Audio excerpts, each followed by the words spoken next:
हाँ जी दोस्तों, तो हमने 139 के दो सबसेक्शन खत्म किए थे। अब अगले दो सबसेक्शन आते हैं हमारे पास, सबसेक्शन नंबर 3 एंड 4। उसके ऊपर बात करेंगे, जो कि बात करेगा रोटेशन ऑफ ऑडिटर के ऊपर। अब रोटेशन ऑफ ऑडिटर का मतलब क्या है? ऑडिटर को चेंजेस, मतलब उसके अंदर जो चेंजेस आएंगे, ऑडिटर पुराना होगा, चला जाएगा, नया आएगा, वगैरह वगैरह। और कुछ उसके अंदर के रोटेशंस होते हैं, लाइक अगर हमने किसी फॉर्म को अपॉइंट किया है तो कौन सा उसका पार्टनर ऑडिट करेगा, उसके ऊपर की बातें, तो वो कवर होगी हमारे इस सेक्शन में। तो पहला पॉइंट जो आपका कहता है वो ये कहता है कि जो मेंबर्स हैं वो इस चीज को रिजॉल्व कर सकते हैं। किस चीज को रिजॉल्व कर सकते हैं? कि सपोज अगर किसी कंपनी ने एक फॉर्म को अपॉइंट किया है for the purpose of auditing, तो उस केस में जो ऑडिटिंग पार्टनर है, मतलब जो भी उस फॉर्म का पार्टनर होगा, जो आके ऑडिट करता होगा, जो उसकी टीम होगी, वो किस तरीके से रोटेट करेगी। मतलब सपोज ऐसा ना हो ना कि एक ही पार्टनर और एक ही उसकी टीम जो है वो 10 सालों तक लगातार ऑडिट करे जा रही है। तो उस चीज को किस तरीके से रोटेट किया जाएगा, किस इंटरवल में उसको चेंजेस उसके अंदर लाए जाएंगे, इसके ऊपर डिसीजन कौन लेगा? हमारे मेंबर्स ले सकते हैं। ठीक है जी। उसके बाद आती है कि कोई कंपनी ऐसी है, आपको ये चीजें भी पता होंगी या पता लगनी चाहिए, कि कोई कंपनी ऐसी जिसका लार्ज स्केल है, मतलब कि वो उनको लगता है कि एक फर्म काफी नहीं है उनका ऑडिट करने के लिए, तो उस केस में उनके पास ऑप्शन होता है कि वो ज्वाइंट ऑडिटर को अपॉइंट करें, मतलब कि एक से ज्यादा ऑडिटर को भी अपॉइंट करने का ऑप्शन होता है। तो इसका भी अगेन जो पावर है वो किसके पास है? मेंबर्स के पास है। मेंबर्स चाहें तो एक से ज्यादा ऑडिटर को भी अपॉइंट कर सकते हैं for the purpose of audit. ठीक है जी। फिर उसके बाद करते हैं सेंट्रल गवर्नमेंट की। तो सेंट्रल गवर्नमेंट बेसिकली प्रिस्क्राइब करता है रूल्स रिगार्डिंग रोटेशंस, रूल्स और मैनर्स जो है रिगार्डिंग रोटेशन, उसके बारे में बात करता है हमारा सेंट्रल गवर्नमेंट। नाउ अब कहते हैं कि भैया एक बार किसी का अगर टर्म एक्सपायर हो गया, मतलब कि अगर जो हमारा रोटेशन ऑफ ऑडिटर का टर्म था वो हमारा एक्सपायर हो गया, तो उसके ऊपर किस तरीके से, क्या मैनर है जिस तरीके से उसको रोटेट या फिर अपॉइंट किया जाएगा। तो कहा जा रहा है क्या कि अगर ऑडिट कमेटी है, अगेन तो ये चीज आपने पीछे वाले पार्ट में पढ़ ली थी, क्योंकि ऑडिट कमेटी जो है वो एग्जिस्ट करती है, तो ऑब्वियसली वो रिकमेंड करती है किसको? बोर्ड को, कि भैया इसको अपॉइंट किया जा सकता है, मतलब रिप्लेस किया जा सकता है पुराने ऑडिटर का, उसकी जगह पे ये इंडिविजुअल या फिर ये हमारा फॉर्म जो है जिसको अपॉइंट कर लेना चाहिए। तो ऑब्वियसली बात है कि बोर्ड जो है वो अगर ऑडिट कमेटी है तो उसके रिकमेंडेशन को कंसीडर करेगा। अगर ऑडिट कमेटी नहीं है तो वो खुद से रिकमेंड करेगा, और उस रिकमेंडेशन के ऊपर हमारा जो एजीएम होगा उसके अंदर डिस्कशन होगी और फाइनलाइज किया जाएगा कि किसको अपॉइंट करना चाहिए, किसको नहीं करना चाहिए। फिर रोटेशन के ऊपर बहुत इंपॉर्टेंट अब पैराग्राफ शुरू होता है। वो क्या कहता है कि अगर सपोज करो कोई ऑडिटर है जो कि इस एक्ट के आने से पहले किसी कंपनी का ऑडिट कर रहा था, ठीक है, तो उस केस में जो आपके 5 साल हैं वो पीछे वाले भी काउंट किए जाएंगे। बहुत यूनिक सी चीज आ गई कि अगर कोई ऑडिटर ऐसा है जो कि पहले से भी काम कर रहा था, तो जो हमारे टर्म की बात हो रही है, चाहे वो 5 साल हो, चाहे फॉर्म के केस में 10 साल हो, वो पीछे के भी काउंट किए जाएंगे। अब पीछे के काउंट किए जाएंगे, इसका क्या मतलब है? कि सपोज अगर किसी ने पहले ही 10 साल ऑडिट कर लिया, हमारी कंपनी है, उसका ऑडिटर कोई पहले ही 10 साल रह चुका है, तो 10 साल से ज्यादा तो फॉर्म को ऑप्शन ही नहीं है। तो 10 साल अगर वो पहले ही ऑडिट कर चुका है, तो क्या वो आगे ऑडिट कर पाएगा इस एक्ट को आने के बाद? तो एक्ट कहता है नहीं। फिर आपको याद आएगा एक ट्रांजिशनल पीरियड वाला पॉइंट। ट्रांजिशनल पीरियड में क्या कहा गया कि भैया 3 साल की आपको एडिशनल छूट दी जाएगी। तो फिर वो पॉइंट आते हुए क्या कहा जा रहा है कि अगर किसी ने ऑलरेडी 10 साल ऑडिट कर लिया, तो वो आगे और कितना ऑडिट कर सकता है? सिर्फ और सिर्फ 3 साल। अगर 10 साल उसने ऑडिट कर लिया तो मैक्सिमम आगे वो कंटिन्यू करना चाहे तो कर सकता है, जो कि ट्रांजिशनल पीरियड के अकॉर्डिंग कर पाएगा, लेकिन कितना कर पाएगा? 10 साल, सॉरी 3 साल कर पाएगा। ठीक है, चलिए अब इसके ऊपर एक एग्जांपल आएगा बहुत प्यारा, उसको देखेंगे। फिर आगे पॉइंट कह रहा है क्या कि अगर कोई जो नया ऑडिटर हम अपॉइंट कर रहे हैं, वो सपोज करो जो हमारा ऑडिटर जा रहा है, जो रिटायर हो रहा है, उसी से कनेक्टेड है, मतलब उसी के सेम नेटवर्क का बंदा है। नेटवर्क का मतलब क्या हुआ कि सपोज करो एक ब्रांड के अंदर 10 ऑडिट फर्म है जो कि काम करती है। कोई एक ब्रांड है या एक नाम है या एक लोगो है या एक मैनेजिंग पर्सन है, उसने 10 अलग अलग फर्म्स खोल रखी है और 10 फर्म के अंदर काम करती है। तो क्या फर्म नंबर 1 रिटायर होगा तो क्या फर्म नंबर 2 को अपॉइंट कर लेना ठीक रहेगा?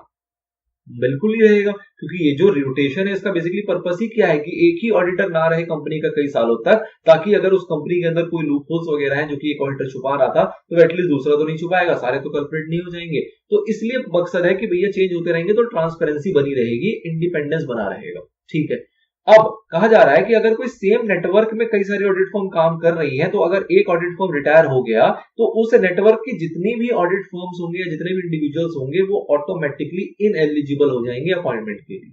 ठीक है, तो इसको भी आपको ध्यान रखना है ना। फिर बात आती है रोटेशन में कि भैया ब्रेक होना चाहिए, तो ब्रेक आपने पीछे देख लिया, कूलिंग ऑफ पीरियड था आपका जो कि 5 सालों का होना चाहिए। और 5 सालों का ब्रेक के बाद ही उसको दोबारा से अपॉइंट किया जा सकता है। फिर बात आती है कि भैया अगर सपोज कीजिए एक ऑडिट फर्म है, उसका एक पार्टनर है, उसने एक ऑडिट फर्म है जो कि कंपनी का ऑडिट कर रही थी, कंपनी का ऑडिट खत्म हुआ, उस पार्टनर ने उस ऑडिट फर्म से रिजाइन कर दिया और दूसरे ऑडिट फर्म को ज्वाइन कर लिया। तो जिस ऑडिट फर्म को वो ज्वाइन करता है वो ऑडिट फर्म भी इनएलिजिबल हो जाएगा उस कंपनी का ऑडिट करने से जिसका वो ऑडिट पहले कर रहे थे।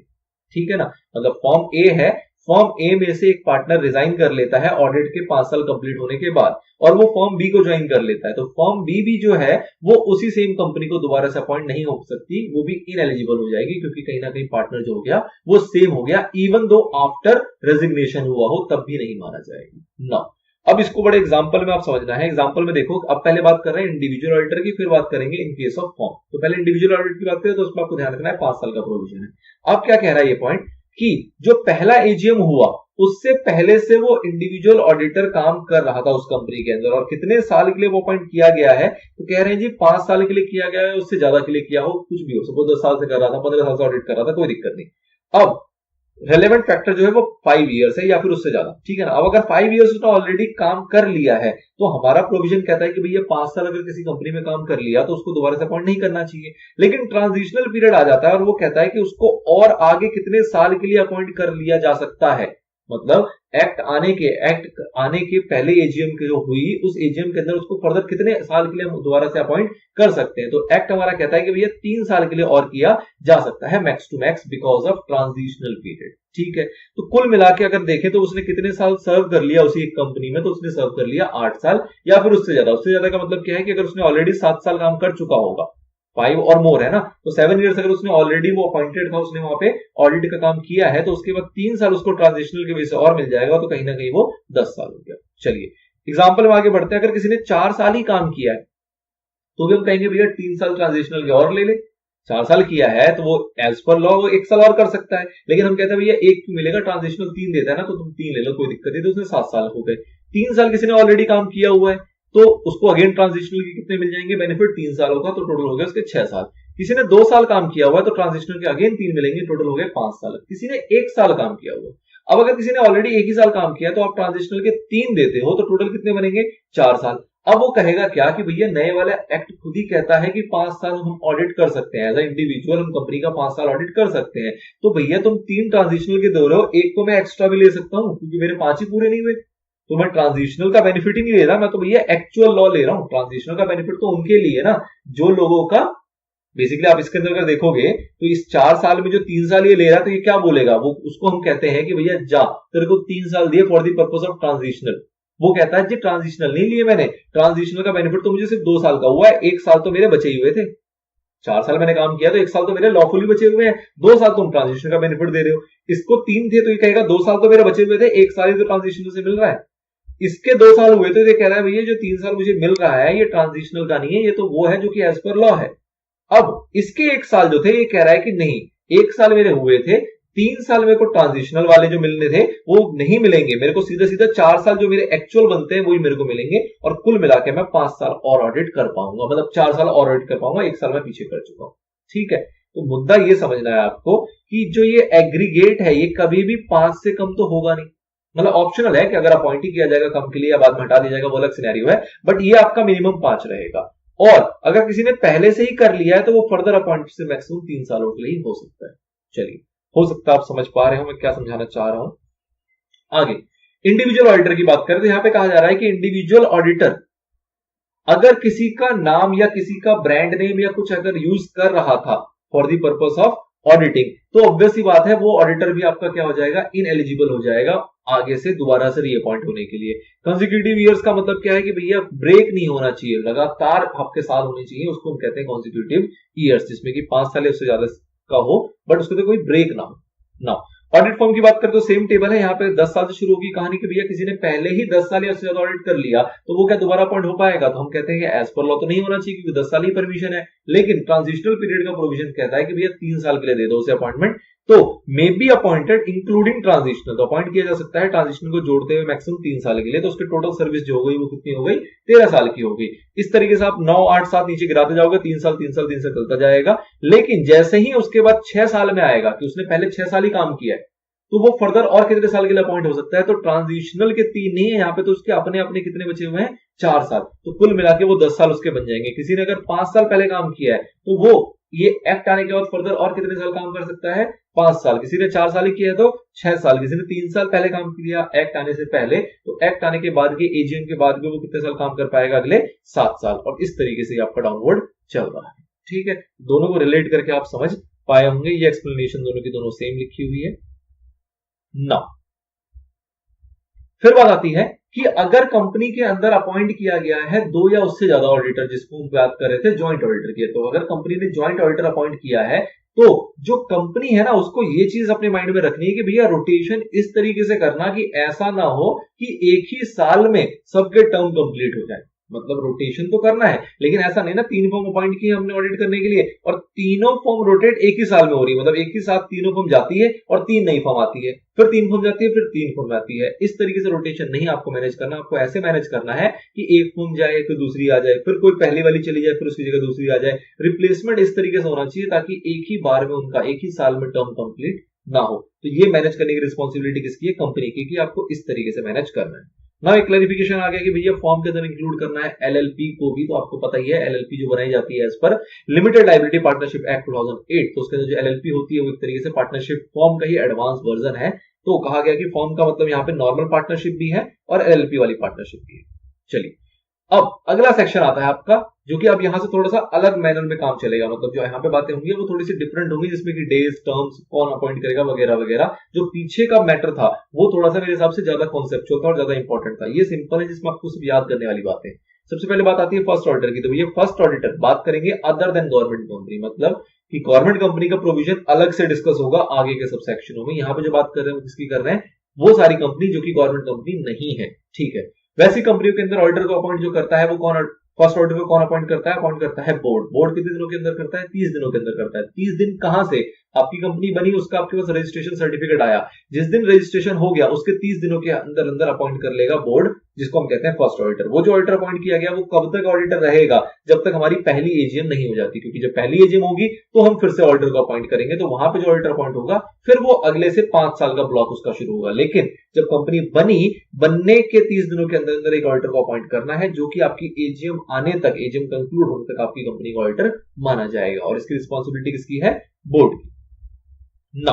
अब कहते हैं कि अगर बोर्ड अपॉइंट नहीं कर पाई, भैया बोर्ड की बस की नहीं हुई, 30 दिन बीत गए और बोर्ड ने अपॉइंट नहीं किया, तो उस केस में बोर्ड इन्फॉर्म करेगा मेंबर्स को, और मेंबर्स उसको अगले 90 दिनों के अंदर अंदर ईजीएम के अंदर, एक्स्ट्रा ऑर्डिनरी जनरल मीटिंग जो कि आपने देखा है सेक्शन नंबर 100, उसके अंदर उसको अपॉइंट करेगी किसी भी फर्स्ट ऑडिटर को, जो भी मेंबर्स को सही लगेगा। तो पहली रिस्पॉन्सिबिलिटी बोर्ड के ऊपर आई, 30 दिन का टाइम दिया गया, नहीं कर पाई तो भैया तुम बता दो मेंबर को, तुम्हारे बस की नहीं हुई। मेंबर जो है वो अगले 90 दिनों के अंदर अंदर इन ईजीएम वो अपॉइंट कर लेगी। अगेन कब तक के लिए करेगी? तो ऑब्वियसली बात है, जो अपॉइंट किया जाएगा वो तब तक ऑडिटर रहेगा जब तक हमारा फर्स्ट एजीएम कंक्लूड नहीं हो जाता। ठीक है जी। एग्जाम्पल आता है आपके पास, कह रहा है managing director of PQR limited himself want to appoint Shri Ganapati, a practicing chartered accountant, as first auditor of the company. कह रहे जी मैनेजिंग डायरेक्टर जो है वो खुद से अपॉइंट करना चाहते हैं सीए को, बहुत अच्छी बात है। Comment on the proposed action of the managing director. गलत बंदा है, बंदा ही गलत है। क्या कह रहा है? मैनेजिंग डायरेक्टर खुद से अपॉइंट कर रहा है। क्यों जी? बोर्ड ऑफ डायरेक्टर से पूछा जाएगा। बोर्ड ऑफ डायरेक्टर की रिस्पॉन्सिबिलिटी दी गई है। बोर्ड ऑफ डायरेक्टर का मतलब क्या हुआ? सारे डायरेक्टर मिलकर करेंगे काम, ठीक है ना। एक अकेला कोई डायरेक्टर जो है वो नहीं कर सकता अपॉइंटमेंट, तो ये बेचारे गलत कर रहे हैं। तो आपको प्रोविजन लिखते हुए इसका कंक्लूजन लिख देना है ना। ये आपने देख लिया, दो प्रोविजन पता लग गया भैया, बोर्ड फिर मेंबर, 30 दिन और 90 दिन, बात खत्म। अगली बात आता है आपका सबसेक्शन नंबर 8। अब 8 के साथ बीच में जो रह गए हैं वो सारे सबसेक्शन आपके आएंगे, अभी आगे एक साथ आ जाएंगे, टेंशन नहीं लेना, जो गैप बच रहा है ना। 8 की बात करते हैं, ये बात करता है कैजुअल वैकेंसी। कैजुअल वैकेंसी का मतलब क्या होता है? भैया डायरेक्टर जो हमारा ऑडिटर था उसके मन में आया, वो छोड़ के चला गया, कह रहा जी नहीं करना काम, पर्सनल रीजन हो सकता है, कुछ और हो सकता है, उसकी शादी हो गई, बच्चे हो गए, वो सिटी छोड़ के जा रहा है, शहर छोड़ के जा रहा है, कुछ भी है उसका, वो कंट्री छोड़ के जा रहा है, कोई भी रीजन था, उसने रिजाइन कर दिया कि ये नहीं काम करना, या फिर कोई और रीजन की वजह से रिजाइन नहीं किया, उसकी डेथ हो गई, वो पागल हो गया, कुछ भी ऐसा कारण हुआ जिसकी वजह से हमारी वैकेंसी अराइज हो गई कंपनी में ऑडिटर की, तो उस केस में कहा जाता है कि भैया बोर्ड जो है ना वो फिल करेगा उस वैकेंसी को 30 दिनों के अंदर अंदर। लेकिन बोर्ड तभी फिल करेगा जब वो रेजिग्नेशन ना हो, मतलब कि अगर ऑडिटर गया है ड्यू टू रेजिग्नेशन, मतलब रेजिग्नेशन दे के गया है कि भैया ये है, ये रीजन है और मैं रिजाइन करता हूं इस कंपनी से, तो अगर रेजिग्नेशन देके गया तो उस केस में बोर्ड जो है वो फिल नहीं करेगा, उस केस में जो फिल करेगा वो कौन करेगा, मेंबर करेगा। मेंबर का मतलब क्या हुआ कि बोर्ड फिल करने के लिए अप्रूवल लेगा मेंबर से कि भैया इसको ऑडिटर अपॉइंट करना चाह रहे हैं, रेजिग्नेशन हुई थी, बता दो करे ना करे। तो जनरल मीटिंग के अंदर अप्रूवल देगी मेंबर और उसके बाद उसको 3 महीने के अंदर अपॉइंट कर लिया जाएगा। लेकिन अगर रेजिग्नेशन नहीं है तो उस केस में कोई अप्रूवल लेने की जरूरत नहीं है, बोर्ड खुद से अपॉइंट कर सकता है 30 दिनों के अंदर अंदर, ठीक। बट अगर रेजिग्नेशन होगा तो 3 महीने का टाइम लगेगा। ना फिर जो ऑडिटर ने अपॉइंट किया है, ऑब्वियसली बात है कैजुअल वैकेंसी थी तो हमने जल्दबाजी में किसी को भी अपॉइंट कर लिया होगा। तो जो भी हमारा ऑडिटर अपॉइंट किया गया है, चाहे हमने किया हो चाहे वो मेंबर ने किया हो, तो उन दोनों सिनेरियो में जो ऑडिटर अपॉइंट किया गया होगा वो कब तक हमारी ऑफिस को होल्ड करेगा, तो वो होल्ड करेगा आने वाली नेक्स्ट एजीएम की कंक्लूजन तक। मतलब जब तक हम नेक्स्ट एजीएम के अंदर फर्दर या तो उसी को दोबारा अपॉइंट ना कर ले as a fresh for the purpose of 5 years term, या फिर किसी और ऑडिटर को अपॉइंट करें एज द केस में भी। लेकिन वो होल्ड जो करेगा कैजुअल वैकेंसी वाला ऑडिटर, वो कब तक करेगा, जब तक हमारी नेक्स्ट एजीएम की कंक्लूजन नहीं हो जाती, ठीक है। तो इसी चीज को यहाँ पे बताया गया है कि भैया जो 30 दिन के लिए अपॉइंट करेगा बोर्ड। और अगर बात करते हैं रेजिग्नेशन का कारण रहा तो उस केस में आपका बोर्ड जो है वो रिकमेंड करेगा और अप्रूवल लेगा किससे, मेंबर से। कहां पे, जनरल मीटिंग के अंदर, जो कि होगा 3 महीने के अंदर अंदर। चलिए एग्जांपल देख लेते हैं। कह रहा है Prakash Carriers Limited appointed mister Raman as its auditor in annual general meeting held on 30 September 2016। Initially he accepted the appointment but he resigned from his office on 31st October। Resign कर गया for personal reason. The board of directors seek advice of filling up the vacancy. तो बताओ जी, advice पूछ रहा है आपसे, क्या करोगे, तो एडवाइस दे दोगे आप? आपने पढ़ लिया किस तरीके से एडवाइस देना है। चलिए अगला आता है आपके पास, जो कि मिसलेनियस सेक्शन से आपके सेक्शन नंबर मिसलेनियस सबसेक्शन है सेक्शन 139 के सबसेक्शन नंबर 5, सबसेक्शन नंबर 7 और सबसेक्शन नंबर 8, जो कि बात करता है ऑडिटर के अपॉइंटमेंट की in case of government company. अब गवर्नमेंट कंपनी को यहाँ पे आपको इस तरीके समझना है कि गवर्नमेंट कंपनी तो आपको पता ही क्या होती है, जिसके अंदर हमारी 50% ज्यादा जो स्टेक होता है वो किसका होता है, सेंट्रल गवर्नमेंट, स्टेट गवर्नमेंट या फिर उनके कॉम्बिनेशन का, ठीक है। साथ ही में यहाँ पे ये भी कहा जा रहा है कि कोई सी ऐसी कंपनी जो कि किसके कंट्रोल में है, स्टेट गवर्नमेंट या सेंट्रल गवर्नमेंट के कंट्रोल में होगी, तो उसके ऊपर भी कवर होते हैं आपकी यही सबसेक्शन। तो क्या कहा जा रहा है, सबसे पहला सबसेक्शन आएगा सबसेक्शन नंबर 5, जो की बात करता है कि इस टाइप की कंपनी, मतलब इन शॉर्ट में इसको क्या चलूंगा, गवर्नमेंट कंपनी, ठीक है ना। तो गवर्नमेंट कंपनी के अंदर जो पहला ऑडिटर अपॉइंट किया जाता है, सॉरी पहला ऑडिटर नहीं, गवर्नमेंट कंपनी के अंदर जो ऑडिटर अपॉइंट किया जाता है वो अपॉइंट किया जाता है किसके द्वारा, सीएजी के द्वारा। सीएजी के द्वारा ऑडिटर अपॉइंट किया जाएगा। कहां कहां पे, गवर्नमेंट कंपनी में या फिर कोई और ऐसी कंपनी जिसको कि कंट्रोल किया जा रहा है डायरेक्टली या इनडायरेक्टली, किसके द्वारा, सेंट्रल गवर्नमेंट के द्वारा, या फिर स्टेट गवर्नमेंट या स्टेट गवर्नमेंट्स के द्वारा, या फिर स्टेट गवर्नमेंट और सेंट्रल गवर्नमेंट के कॉम्बिनेशन के द्वारा। तो इनके द्वारा अगर किसी भी कंपनी को ओन्ड या फिर कंट्रोल किया गया है डायरेक्टली या इनडायरेक्टली, तो वैसी कंपनियों में भी जो ऑडिटर अपॉइंट होते हैं वो किसके द्वारा होते हैं, सीएजी के द्वारा होते हैं। सीएजी कितने दिनों में ऑडिटर अपॉइंट करेगा, तो जैसे ही साल खत्म होगा उसके 180 दिनों के पहले 180 डेज के अंदर अंदर हमारा ऑडिटर जो है वो अपॉइंट कर लिया जाता है। और वो कब तक के लिए ऑडिटर रहेगा, till the conclusion of next AGM. इसी चीज को पिक्चराइज कर दिया गया है, मैं रिपीट यहाँ पे नहीं कर रहा हूं। अगला आएगा आपका सबसेक्शन नंबर 7, जो की बात करता है फर्स्ट ऑडिटर की। अब आपने पहले देखा वो नॉर्मल ऑडिटर की बात हो रही है, हर साल ऑडिटर किस तरीके से अपॉइंट होगा, तो सीएजी अपॉइंट करेगा, 180 दिनों के अंदर कर लेगा और वो नेक्स्ट एजीएम की कंक्लूजन तक हमारा ऑडिटर बना रहेगा। बात करते हैं फर्स्ट ऑडिटर। फर्स्ट ऑडिटर का मतलब कि कंपनी नई नई इनकॉर्पोरेट हुई, फर्स्ट ऑडिटर तभी आएगा। तो कंपनी जब नई नई इनकॉर्पोरेट होगी तो फर्स्ट ऑडिटर को अगेन अपॉइंट कौन करेगा, सीएजी करेगा। लेकिन यहाँ पे कितने दिनों के अंदर करेगा, 60 डेज। 60 डेज कहां से, रजिस्ट्रेशन से। एक बार आपका कंपनी इनकॉर्पोरेट हुआ, रजिस्टर हो गया, तो रजिस्ट्रेशन सर्टिफिकेट जो आया उसमें जो डेट होगी उस डेट के 60 डेज के अंदर अंदर सीएजी को अपॉइंट करना है ऑडिटर को, which is our first auditor. अब अगर सीएजी नहीं कर पाता, सपोज करो सीएजी 60 डेज में अपॉइंट नहीं कर पाया, तो उस केस में क्या होगा, उस केस में बोर्ड अपॉइंट करेगा। बोर्ड कितने दिनों में अपॉइंट करेगा, तो बोर्ड को टाइम दिया गया 30 दिन होगा। भैया सीएजी अगर फेल हो गई, सीएजी अगर अपॉइंट नहीं कर पाई कितने दिनों के अंदर, 60 डेज के अंदर, तो उसके बाद मौका मिलेगा किसको, बोर्ड ऑफ डायरेक्टर्स को। और बोर्ड ऑफ डायरेक्टर के पास टाइम होगा 30 दिन होगा, 30 दिनों के अंदर उनको अपॉइंट कर लेना है फर्स्ट ऑडिटर को। बोर्ड ऑफ डायरेक्टर भी हमारे फेल हो गए, वो भी बेचारे अपॉइंट नहीं कर पाए, तो बोर्ड ऑफ डायरेक्टर इन्फॉर्म करेंगे मेंबर्स को, जी हमारे बस की नहीं है, हम भी अपॉइंट नहीं कर पा रहे हैं 30 दिनों के अंदर, आप ही बताओ क्या करें। तो उसके इसमें फिर मेंबर्स जो होंगे वो अपॉइंट करेंगे कितने दिनों के अंदर, 60 डेज के अंदर। तो पहले 60, फिर 30, फिर 60 डेज ले गया सीएजी, 30 दिन ले गया बोर्ड, फिर 60 डेज मिलेंगे किसको, मेंबर्स को। और उनको ये जो अपॉइंटमेंट किया जाएगा वो उनके द्वारा किया जाएगा ईजीएम के अंदर, एज पर सेक्शन नंबर 100, ठीक है। और जो भी अपॉइंट होगा ये हमारा फर्स्ट ऑडिटर, ऑब्वियसली बात है वो कब तक के लिए होगा, तो वो होगा till the conclusion of first AGM, क्योंकि हमारा फर्स्ट ऑडिटर है।